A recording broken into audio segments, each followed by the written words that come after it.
Hello everyone, how are you? Hope you will be fine.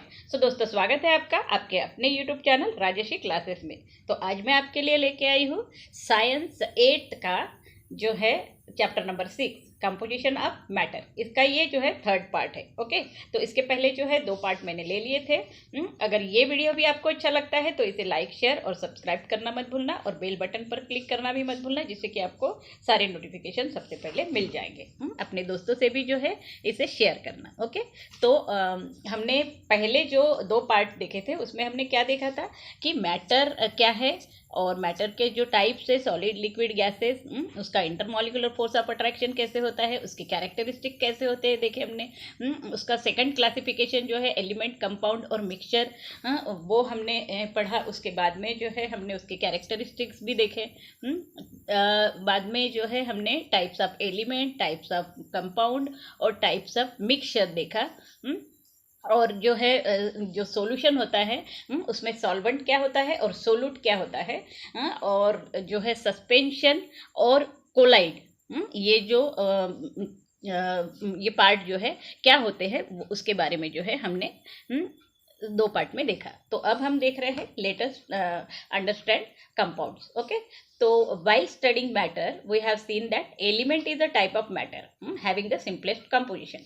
तो जब हमने matter की स्टडी की तो हमने देखा कि एलिमेंट जो है एक सिंपलेस्ट कंपोजिशन वाला एक एलिमेंट है। Okay, on inspection of the composition of the type compound and mixture it is learn that they are form from 2 or more units. और जब हमने मिक्सचर और कंपाउंड को देखा तो वो 2 और मोर यूनिट से जो है बना होता है, ये भी देखा हमने। Okay, whether these units are in a joint state with each other are separated.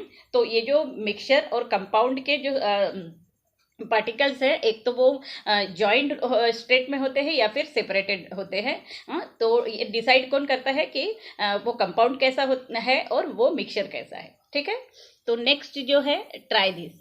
Take 2 evaporating dishes. हमको क्या करना है, 2 इवेपोरेटिंग डिशेस लेनी है। Take 7 gram iron filling in first dish and 4 gram sulphur in the second. हमने जो है पहले इवेपोरेटिंग डिश में जो है 7 ग्राम आयरन लेना है, आयरन के पार्टिकल्स, और सेकंड इसमें जो है इवेपोरेटिंग डिश में 4 ग्राम सल्फर लेना है। Take a horseshoe magnet near the matter in both the dishes and observe. हमको क्या करना है कि एक मैग्नेट लेना है, हार्शू मैग्नेट, और उसको उसके ऊपर से जो है घुमाना है। Okay, transfer the entire iron filling from the first dish to the second. तो पहला जो हमने हार्शू मैग्नेट उसके ऊपर घुमाया तो क्या होता है वो ऑब्जर्व करके जो है हमको टेबल में नीचे दिया है उसमें लिखना है। या फिर हमने क्या करना है कि ये सब आयरन का फिलिंग जो है वो सेकंड डिश में जो है जिसमें सल्फर है उसमें डाल देना है। ठीक है, stir with a glass rod, और उसको जो है फिर घुमाना है ग्लास रॉड से। Okay, and observe by taking the horseshoe magnet near the matter. और फिर उसके बाद में मैग्नेट हार्शू जो है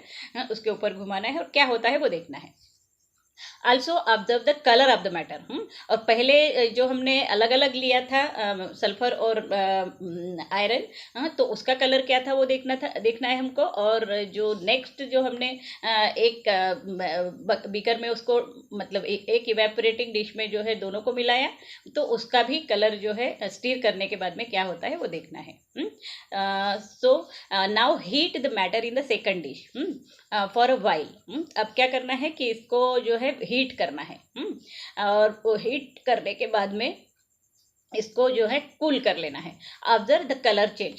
तो हम देखेंगे कि उसका कलर जो है वो चेंज हुआ दिखता है हमें। If any in the matter and observe whether there is any effect of the horseshoe magnet on it. और उसके बाद में फिर से उसके ऊपर हमने जो है हार्शू मैग्नेट को घुमाना है और देखना है कि क्या होता है। ठीक है, record all the observation in the following table. और ये सभी जो हमने ऑब्जर्वेशन किया वो टेबल में लिखना है। हाँ, तो यहाँ पे action, colour of a matter and effect of a horseshoe magnet, ये तीनों जो है दिया हुआ है। तो इसको जो है हमें इसमें भरना है। हाँ, जैसे कि फर्स्ट इसमें दिया है iron filling and sulphur were mixed in the dish.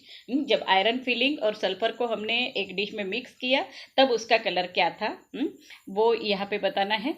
और इफेक्ट ऑफ अ हार्शो मैग्नेट, जब हार्शो मैग्नेट उसके ऊपर घुमाया तो उसका क्या इफेक्ट हुआ वो यहाँ पे लिखना है। ठीक है। Then iron filling and sulphur in a dish were heated together, और जब हमने आयरन फिलिंग और सल्फर को जो है एक डिश में लेकर हीट किया तो उसका कलर कैसे हुआ, और उस जब हार्शो मैग्नेट उसके ऊपर घुमाया तो वो कैसे दिखा। ठीक है, ये ऑब्जर्वेशन आपको लिखना है।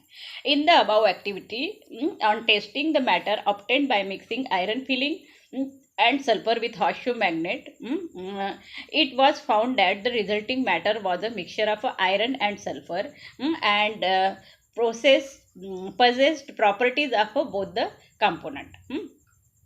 तो जब हमने ऊपर के एक्टिविटी में देखा कि जब हम मैटर की टेस्टिंग कर रहे थे तो जब हमने आयरन फिलिंग एंड सल्फर को जो है मैग्नेट शू जब हमने उसके ऊपर घुमाया तब देखा कि it found that the resulting matter was a mixture of iron and sulphur and possess properties of both the compound. तो वो जो है अलग अलग प्रॉपर्टी उसकी हमें दिख रही थी। सम पार्टिकल्स वेयर येलो कुछ प्रॉपर्टी जो है पार्टिकल्स वेयर येलो, वो येलो पार्टिकल्स हमको दिख रहे थे। दे वेयर ऑफ अ सल्फर, और वो क्या थे, सल्फर था। और सम पार्टिकल वेयर ब्लैक, और कुछ पार्टिकल जो है वो ब्लैक थे, तो they are iron particle. Okay, so the property of iron particle to get attracted toward the magnet, और मैग्नेट की आयरन की प्रॉपर्टी क्या है कि वो अट्रैक्ट होता है मैग्नेट को, तो वो तो चेंज नहीं होगी। Okay, so in other word the components iron and sulphur were in free state in that matter. तो जब हमने पहले इसमें देखा तो वो जो है फ्री स्टेट में थे दोनों, मतलब मैटर जो है वो फ्री स्टेट में था। On the contrary when iron filling and sulphur were heated together and cooled there was no effect of a magnet and the characteristic yellow colour of a sulphur also disappear. और जब हमने iron को और sulphur को जो है heat किया मिलाकर और बाद में उसको कूल किया तो जो है मैग्नेट का कोई उसके ऊपर असर नहीं हुआ। जब हमने उसके ऊपर घुमाया और जो है उस सल्फर का कलर भी जो है पूरा निकल गया, डिसअपियर हो गया। Okay, from this we understand that the matter formed in the above activity is different from the original component. तो मैटर जो है जब हमने देखा एक्टिविटीज़ में तो पहले जब वो फ्री थे तो उसकी जो प्रॉपर्टी हमको अलग दिखी, और उसके बाद में जो हमने उसको हीट किया तो उसकी प्रॉपर्टी हमको अलग दिखी। Okay, matter formed in the above activity is different from the original component. A chemical combination took place between iron and sulfur. तो जब हमने उसको हीट किया तब जो है आयरन और जो सल्फर है उसमें एक केमिकल जो है कॉम्बिनेशन हुआ उसका, और हाँ केमिकल कॉम्बिनेशन हुआ उसका, और the atom of iron and sulphur become joint by chemical bond. और जो उसके एटम थे मतलब आयरन के और सल्फर के वो जो है केमिकली जो है उनमें एक बॉन्ड फॉर्म हुआ to form molecules of a new compound, और जो है एक नया कंपाउंड जो है वो फॉर्म हुआ उसमें। ठीक है, तो मॉलिकुलर फार्मूला एंड वैलेंसी। तो मॉलिकुलर फार्मूला क्या है अभी, जैसे कि आपको मालूम है मॉलिकुलर फार्मूला अगर वाटर का मुझे लिखना है तो मैं कैसे लिखूंगी, H2O, या फिर कार्बन डाइऑक्साइड का लिखना है तो CO2 लिखूंगी। ओके, तो ये क्या है, मॉलिकुलर फार्मूला हो गया, इसे बोलते हैं मॉलिकुलर फार्मूला। और वैलेंसी जो है हमने इसके पहले के लेसन में देख ली थी। आपको वैलेंसी भी मालूम है, इलेक्ट्रॉनिक कॉन्फ़िगरेशन भी मालूम है। तो समझो कि एक आधा एलिमेंट है, ऑक्सीजन लेते हैं हम, तो इसकी अगर वैलेंसी हमें निकालनी है तो हम कैसे निकालेंगे, ऑक्सीजन के जो है एटॉमिक नंबर कितना होता है, 8 होता है। तो अगर इसका इलेक्ट्रॉनिक कॉन्फ़िगरेशन हम देखेंगे तो जो है जो राउंड में जो है 2 ही जाएंगे, 2 इलेक्ट्रॉन जाएंगे, और जब दूसरा जो है यहाँ पे 8 ऑक्टेट, मतलब ये ऑक्टेट होता है, 8 इलेक्ट्रॉन जो है इसमें रहते हैं। लेकिन अब यहाँ पर 2 जाने के बाद में बचते कितने हैं, तो 6 बचते हैं, तो यहाँ पे जो है 6 आएंगे। ऑक्टेट पूरा हो रहा है क्या? नहीं हो रहा है। मतलब यहाँ पे जो है ऑक्टेट होने के लिए और 2 चाहिए, 2 इलेक्ट्रॉन चाहिए। ठीक है, तो ये जो 2 है वो इसकी वैलेंसी है। ठीक है, तो इस तरह से जो है हम कोई भी जो है एलिमेंट का जो है इलेक्ट्रॉनिक कॉन्फ़िगरेशन बना सकते हैं, जो हमने पहले लेसन में भी देखा था। तो there is a definite proportion of a constituent element in a compound. और कोई भी कंपाउंड हो उसमें जो है एक डेफिनेट जो है प्रोपोर्शन होता है कॉन्स्टिट्यूएंट्स का। जैसे कि वाटर अगर हमने लिया तो यहाँ पे जो है डेफिनेट जो है उसका प्रोपोर्शन होता है। ओके, और certain number of the atom of the constituent elements are joint to each other in a molecule of a compound. और ये जो सर्टेन नंबर्स जो होते हैं, जैसे H2 दिया है यहाँ पे, तो सर्टेन नंबर्स जो है of a atom of a constituent element, इस कॉन्स्टिट्यूएंट एलिमेंट्स के सर्टेन नंबर्स जो है उससे जॉइंट होते हैं। ठीक है, समझ में आया आपको? तो joint to each other in a molecule of a compound. उस कंपाउंड में जो है ये कंपाउंड हो गया, ये इसमें जो भी सर्टेन नंबर्स है of a atom of a constituent elements are joint together. Okay, molecular formula indicates the number of atom of each of the constituent element present in one molecule of a compound। तो molecular formula क्या indicates करता है? The number of atom of each of the constituent element present in one molecule of a compound. Okay, तो ये जो compound है H2O, जैसे कि हमने H2O लिया, तो यहाँ पे जो है ये मॉलिकुलर फार्मूला क्या इंडिकेट कर रहा है? Number of atom of each of the constituent element. मतलब हाइड्रोजन है, उसके जो है एटम कितने हैं, और ऑक्सीजन है उसके जो एटम जो है वो कितने हैं। तो ये इंडिकेट करते हैं each of the constituent element present in one molecule of a compound. एक मॉलिक्यूल जो है इसका, इसमें कितने एटम प्रेजेंट है और इसमें कितने एटम प्रेजेंट है, वो जो है वो इंडिकेट करता है। A molecular formula includes the information regarding the symbol of the all the constituent element and their respective number as subscripts. Okay, तो अगर ये मॉलिकुलर फार्मूला है तो इसमें जो है ये सिंबल्स इंडिकेट करता है। मतलब यहाँ पे कौन से सिंबल है? हाइड्रोजन का एक सिंबल है और ऑक्सीजन का, 2 ही सिंबल है यहाँ पे। तो ये जो है सिंबल इंडिकेट करता है regarding the symbol of the all the constituent element and their respective number as prescripts। और उसके respective numbers, जैसे ये H2 है यहाँ पे, तो वो जो है नंबर भी जो है उसमें दिखाता है। Okay, next, can you tell molecular formula of some compounds are given in the following table. यहाँ पे जो है कुछ मॉलिकुलर फार्मूला ऑफ कंपाउंड के जो है कुछ दिए हुए हैं। Use this to fill in the gaps in the table.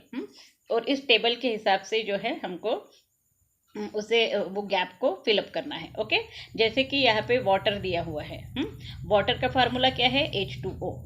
तो इसमें कॉन्स्टिट्यूएंट एलिमेंट कौन से है? एक तो हाइड्रोजन है और एक तो ऑक्सीजन है। हाइड्रोजन है और एक ऑक्सीजन, 2 एलिमेंट दिए हुए हैं। ओके, और उसके नंबर भी जो है शो कर रहा है। हाइड्रोजन के यहाँ पे 2 दिए हुए हैं और ऑक्सीजन का 1। ठीक है, number of atoms of a constituent element. Next, hydrogen chloride HCl। यहाँ पे कौन से एलिमेंट्स हैं? एक हाइड्रोजन है और एक क्लोराइड। तो यहाँ पे हाइड्रोजन आएगा, यहाँ पे क्लोराइड आएगा। ठीक है, और इसके नंबर्स कितने हैं भी? हाइड्रोजन का 1 है और क्लोराइड का 1 है। समझ में आया ये? वैसे ही मीथेन का ये जो है आपको करना है। देन मैग्नीशियम क्लोराइड का भी जो है आपको यहाँ पे करना है। बहुत ईजी है, वो आप अच्छे से कर सकते हो। ठीक है, तो ये समझो कि एक असाइनमेंट है जो कि आपको होने के बाद में कमेंट बॉक्स में आप लिखकर भेज भी सकते हो।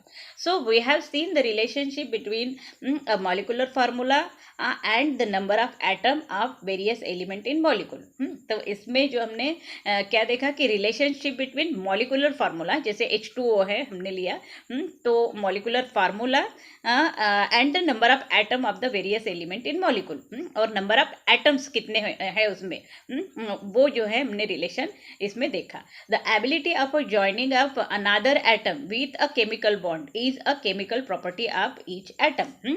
अगर ये एटम जो है ज्वाइंट होते हैं with a chemical bond, chemical bond से अगर वो ज्वाइंट होते हैं तो वो क्या दर्शाता है, chemical property of each atom. Okay, is a chemical property of each atom. So this ability is indicated by a number and this number is called valency of that number. और ये जो ability है, this ability indicated by a number, और and this number is called valency of that atom. वो जो है क्या indicate कर रहा है, एक नंबर इंडिकेट कर रहा है और वो नंबर क्या है, valency of that atom. Okay, an atom form of a many chemicals bond with other atom as its valency. तो एटम जो है forms a many chemical bond, बहुत सारे केमिकल बॉन्ड जो है वो बनाता है विथ दूसरे एटम के साथ में, एटम इज इट्स वैलेंसी। तो वो जो है उसकी वैलेंसी हो गई। Generally valency of an element remain constant in its various compound. तो जनरली जो है वैलेंसी ऑफ एलिमेंट कांस्टेंट होती है बहुत सारे कंपाउंड में। जैसे कि अगर हमने CO2 का एग्जाम्पल लेंगे, CO2। ओके, तो कार्बन के जो एटॉमिक नंबर्स कितने होते हैं,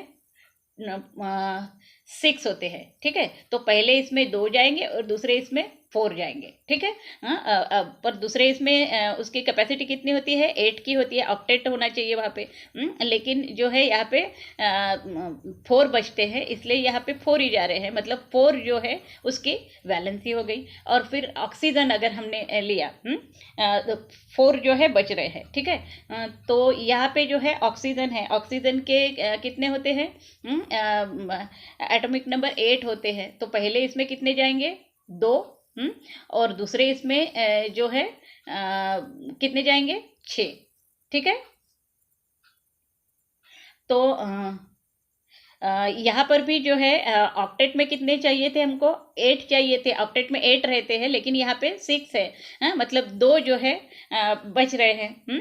तो ये जो है क्या करेगा, कार्बन से वो ले लेगा। मतलब यहाँ से यहाँ पे जो 4 है, तो 4 में से जो है 2 जो है इधर चले जाएंगे, मतलब इसका ऑक्टेट जो है कंप्लीट हो गया। ठीक है, ऑक्सीजन का ऑक्टेट कंप्लीट हो गया। तो ये जो है मॉलिक्यूलर फार्मूला क्या बना, CO2 बना। ओके, तो इस तरह से जो है मॉलिक्यूलर फार्मूला में एक में जो है ऑक्टेट कंप्लीट करके जो है वो एक फार्मूला बनता है, और वो इलेक्ट्रॉन जो है एक्सचेंज होता है उसमें। ठीक है, ये समझ में आ गया आपको भी।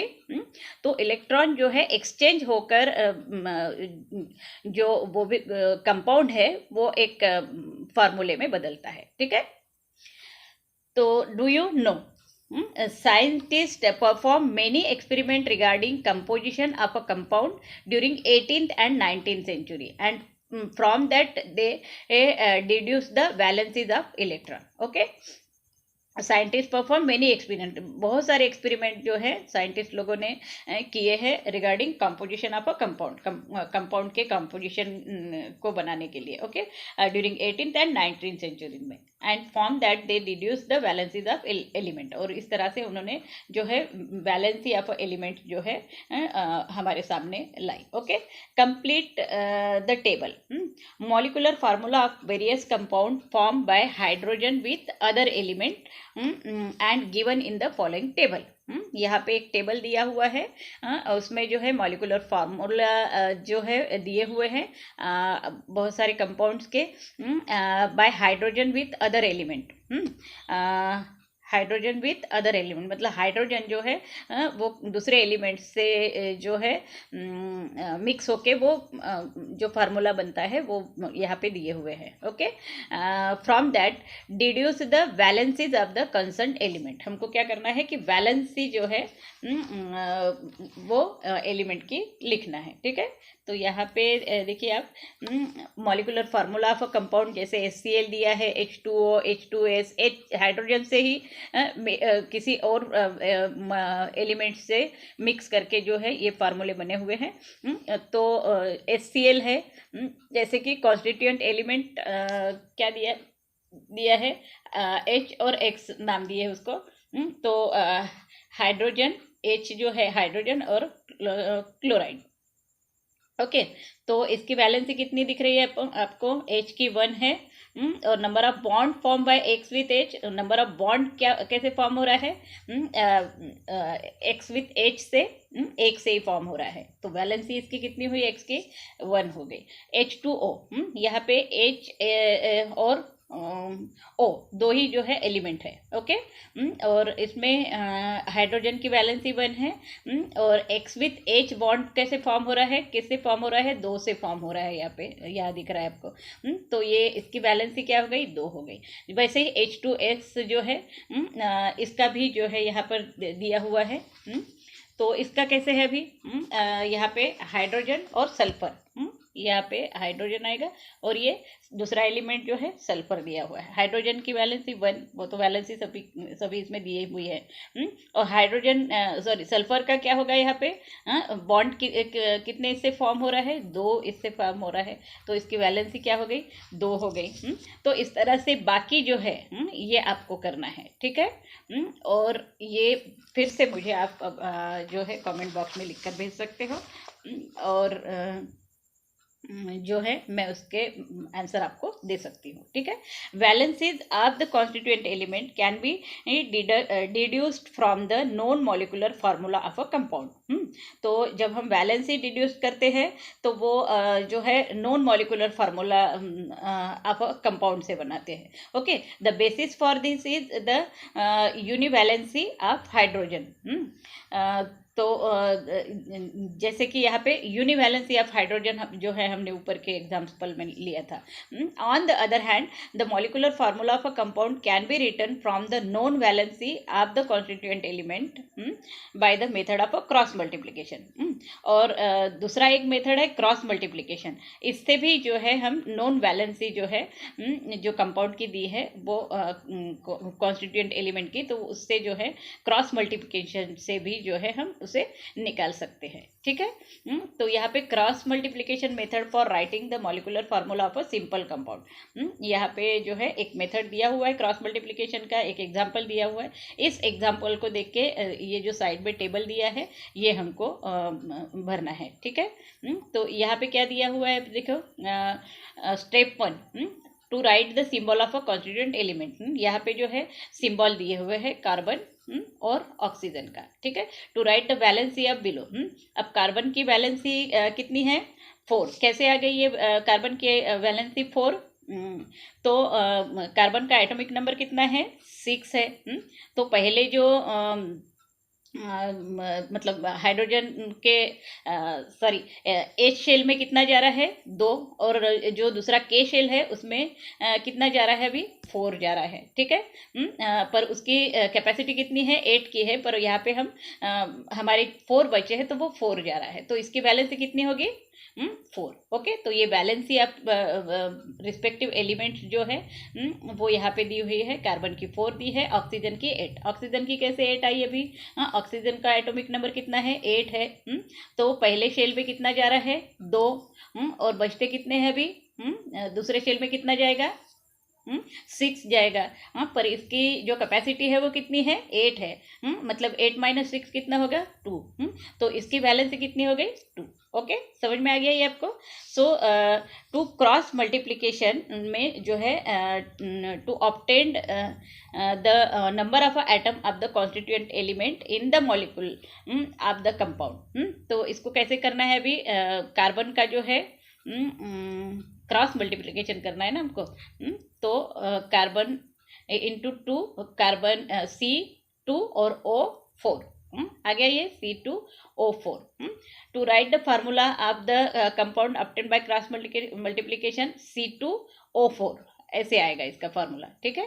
फिर बाद में जो है to write the final molecular formula of the compound, the number of constituent atom in the final molecular formula should be the smallest possible whole number.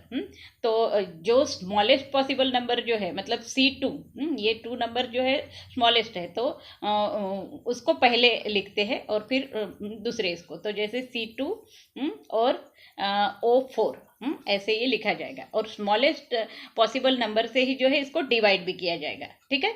जैसे ये स्मॉलेस्ट पॉसिबल नंबर कौन सा है, 2 है, 2 डिवाइडेड बाय 2 तो कितना बचा, 0, और यहाँ पे 2 डिवाइडेड बाय 4 2 बचा, ओके। तो CO2 ये जो है मॉलिकुलर फार्मूला बन गया। समझ में आ गया आपको ये? तो formula obtained by the cross multiplication C2O4, final molecular formula obtained by dividing by 2 CO2, CO2 जो है यहाँ पे फॉर्म हो गया।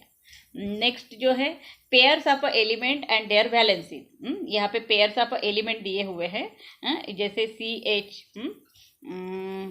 CH, NH, FeSCO, ये जो है पेयर्स ऑफ एलिमेंट्स जो है दिए हुए हैं, एंड देयर वैलेंसी आल्सो दी है, कार्बन की 4, हाइड्रोजन की 1, नाइट्रोजन की 3, हाइड्रोजन की 1, तो ये सब जो है वैलेंसीज भी दी हुई है।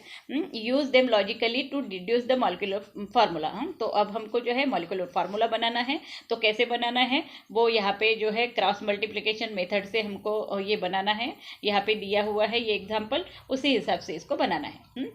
तो molecular formula of the corresponding compound, यहाँ पे मॉलिक्यूलर फार्मूला जो है लिखना है हमको। जैसे कि यहाँ एक मैं बताती हूँ आपको क्रॉस मल्टीप्लिकेशन कैसे होगा, C और ऐसे होगा, ओके, C1 और H4 ऐसे आएगा।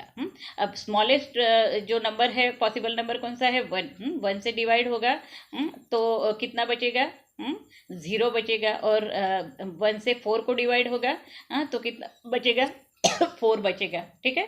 तो CH4 जो है मॉलिक्यूलर फार्मूला इसका आएगा। इस तरह से जो है NH, Fe और ये जो थर्ड वन है CO, इसके जो है मॉलिक्यूलर फार्मूला आपको लिखना है, ओके। और ये फिर से मुझे अगर आपका असाइनमेंट हो गया तो कमेंट बॉक्स में लिखकर भेजना है, ओके। सो यहाँ पे जो है यूज योर ब्रेन पावर दिया हुआ है, deduce the molecular formula of the compound form from the following pair of element. यहाँ पे पेयर ऑफ एलिमेंट दिए हैं, आपको क्या बनाना है, मॉलिक्यूलर फार्मूला, सेम जो ऊपर हमने किया, जैसे कि यहाँ पे हमने किया वैसे ही दिया हुआ है, तो ये आप कर सकते हो, अगर ये कर सकते हो तो ये भी कर सकते हो। और the valencies of the atom H, O and N are 1, 2 and 3 respectively. यहाँ पे वैलेंसी दी हुई है। The molecular formula of this gaseous elements are H2, molecular formula H2, O2 और N2 रिस्पेक्टिवली दिया हुआ है। So how many chemical bonds are there in each of this molecules, कितने केमिकल बॉन्ड्स यहाँ पर बनते हैं, ये भी आप जरूर कर सकते हो। तो ये करके जो है मुझे कमेंट बॉक्स में आपको भेजना है, ठीक है। तो यहाँ पे एक्सरसाइज दी है, इसके तरफ हम थोड़ा सा ध्यान दे देते हैं अभी। Choose the appropriate option and rewrite the following statement. तो यहाँ पे जो है जो फिल इन द ब्लैंक्स दिया है, तो इसको हम जो है कर लेते हैं अभी, ठीक है। The intermolecular force is in the particles of a solid। तो intermolecular force is in the particle of a solid का क्या आएगा, मिनिमम फोर्स रहेगा उसमें। इंटरमॉलिकुलर फोर्स जो है सॉलिड का कैसे रहेगा, मिनिमम रहेगा, मॉडरेट रहेगा कि मैक्सिमम रहेगा, या फिर इंडेफिनेट रहेगा, कैसे रहेगा, तो मैक्सिमम रहेगा, ठीक है। Intermolecular distance of a solid is maximum, okay. Next जो है solids retain their volume even when internal pressure is applied। This property is called solid जो है retain their volume even when external pressure is applied। solid पे अगर external pressure भी हमने दबाया तो वो जो है वो दबेगा ही नहीं ना। so this property is called, क्या होगा, इस प्रॉपर्टी को क्या बोलेंगे हम, इनकम्प्रेसिबिलिटी, मतलब ये जो है कंप्रेस नहीं होता है, इसलिए incompressibility. Okay, matter is classified into type of a mixture compound and element, type mixture compound and element by applying the criterion. तो मैटर को जो है क्लासिफाइड मिक्सचर और मिक्सचर कंपाउंड और एलिमेंट में जो हमने क्लासिफाइड किया है, तो कौन सा क्राइटेरिया यूज किया हमने? Chemical composition of matter. क्या कौन सा क्राइटेरिया अप्लाई किया? सेकंड जो है ये क्राइटेरिया है, तो ये है chemical composition of matter. Okay, next जो है नेक्स्ट मैटर दैट कंटेन 2 और मोर कॉन्स्टिट्यूएंट सब्सटेंस। जो मैटर है जिसमें कि 2 और मोर कॉन्स्टिट्यूएंट सब्सटेंस होते हैं, तो उसको हम क्या बोलेंगे? क्या बोलेंगे इसको? Mixture. What is mixture? Okay, 2 या फिर 2 से ज़्यादा एलिमेंट्स जो होते हैं, कॉन्स्टिट्यूएंट सब्सटेंस होते हैं, तो उसे मिक्सचर बोला जाता है। Milk is an example of a type of a matter called. Milk जो है वो किस टाइप ऑफ मैटर है? होमोजीनियस है कि हेट्रोजीनियस मिक्सचर है? तो ये जो है हेट्रोजीनियस मिक्सचर है, ठीक है, क्योंकि एक से ज़्यादा उसमें जो कॉन्स्टिट्यूएंट होते हैं। Then water, mercury and bromide are similar to each other because 3 are क्या है? लिक्विड है, कंपाउंड है कि नॉन मेटल्स या फिर एलिमेंट्स है? क्या है ये? तो ये सभी जो है लिक्विड है। वाटर है, मर्क्यूरी है, ब्रोमीन है, and are similar to each other because 3 are liquid. Okay, next, valency of a carbon is 4 and that of a oxygen is 2। Valency दी हुई है कार्बन की 4 और ऑक्सीजन की जो है 2। From this we understand that there are chemical bond or bond between the carbon atom and one oxygen atom in the compound carbon dioxide। तो कितने जो है वहाँ पे केमिकल बॉन्ड्स होंगे? 2। Okay, how much? 2। तो ये जो है ये फिल इन द ब्लैंक्स हो गया। फिर यहाँ पे ऑड मैन आउट है, ऑड वन आउट है। गोल्ड है, सिल्वर है, कॉपर है और ब्रास है। गोल्ड, सिल्वर और कॉपर क्या है? ये मेटल्स है, और ब्रास जो है एलॉय है। तो यहाँ पे ऑड वन आउट कौन सा है? ब्रास है, ठीक है। Next, hydrogen, hydrogen peroxide, then carbon dioxide, water vapour. तो हाइड्रोजन जो है एलिमेंट सिंगल है, और ये हाइड्रोजन पेरोक्साइड ये जो है कंपाउंड्स है, water vapour, then peroxide, carbon dioxide वगैरह। तो यहाँ पे क्या आएगा? Hydrogen. Hydrogen is a odd one out. Next, milk, lemon juice, carbon and steel. तो यहाँ पे जो है मिल्क है, लेमन जूस है, तो ये क्या है? लिक्विड्स है, कार्बन जो है, और स्टील ये भी जो है लिक्विड में आता है, और मतलब मिक्सचर में आता है ये। और कार्बन जो है गैस है, तो ये अलग आ गया इसमें। वाटर, मर्क्यूरी, ब्रोमीन और पेट्रोल। इसमें क्या आएगा? ऑड मैन आउट क्या है इसमें? Bromine is a odd man out. Okay, petrol, mercury और वाटर जो है ये लिक्विड फॉर्म में होता है, और ब्रोमीन जो है अलग है उसमें। शुगर, सॉल्ट, बेकिंग सोडा और ब्लू विट्रॉल। तो इसमें क्या है अलग? बेकिंग सोडा जो है अलग है, ठीक है। शुगर, सॉल्ट और ब्लू विट्रॉल जो है मिक्स हो जाता है, लेकिन बेकिंग सोडा जो है मिक्स नहीं होता है। देन हाइड्रोजन, सोडियम, पोटेशियम और कार्बन। तो इसमें जो है कार्बन ऑड मैन आउट है। ओके, नेक्स्ट, यहाँ पे जो है गिव 2 एग्जाम्पल ऑफ ईच। यहाँ पे 2 एग्जाम्पल देने हैं सबके। तो लिक्विड एलिमेंट पहला जो दिया है लिक्विड एलिमेंट, इसके 2 एग्जाम्पल क्या होंगे? मर्क्यूरी और ब्रोमाइड। ओके, यहाँ पे मैं लिखूंगी नहीं, अभी बहुत टाइम लगेगा। तो मर्क्यूरी और ब्रोमाइड। ओके, देन दूसरा जो है गैसियस एलिमेंट। गैसियस एलिमेंट कौन से है? मैंने पहले बताया था आपको, ऑक्सीजन है और नाइट्रोजन और हाइड्रोजन। ओके, ये जो है ये गैसियस एलिमेंट है। Then solid element, solid element के कोई भी एग्जांपल दे सकते हो आप। सोडियम, कार्बन और एल्यूमिनियम। सोडियम, कार्बन और जो है एल्यूमिनियम। तो ये एग्जांपल है उसके।